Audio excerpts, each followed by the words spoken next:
Turning 55 makes Vila the third oldest known gorilla in the world today.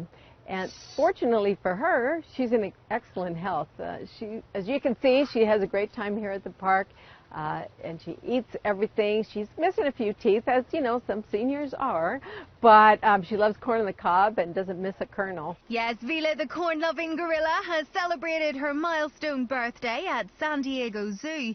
She was rescued from the wild and raised at the zoo's nursery before being brought to the safari park in 1975. Vila was the first gorilla to ever give birth in San Diego and is now a matriarch to 5 generations of gorillas. She currently plays the role of surrogate grandmother to 1-year-old Monroe. Vila and the baby have a very special bond. Monroe uses Vila as his personal playground, and she's pretty much okay with that.